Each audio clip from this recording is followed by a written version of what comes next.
we're involved in the surveillance and the prevention of it. As the national conversation of Ebola rises, Pat Walker Health Center on campus is joining in and taking action. We attend all meetings that have to do with the monitoring of this.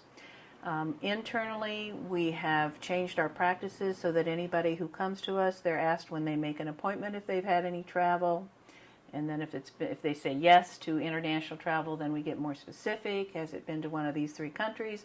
If the answer is yes, then we go one route. If the answer is no, then we continue on. Director of Pat Walker Health Center, Mary Alice Serafini, says that they are working with the national health agencies to learn to identify and prepare for any possible cases.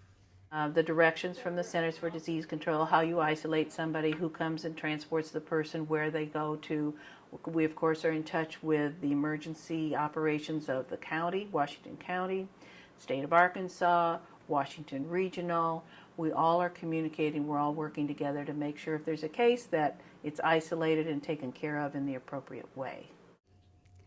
Serafini knows it is important to be ready, but thinks chances of Ebola in our area are slim.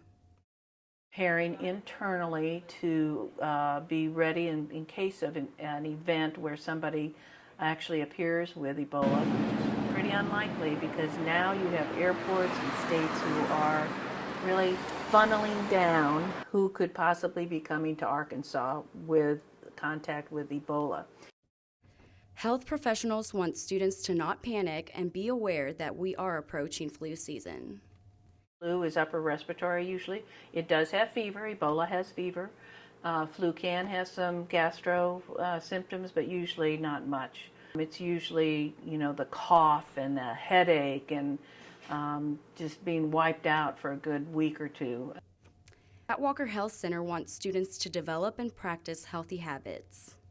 The greatest advice would be what we always say about this time of year: practice good respiratory hygiene, because you're at higher risk for the flu or an upper respiratory infection than you are for Ebola at this point.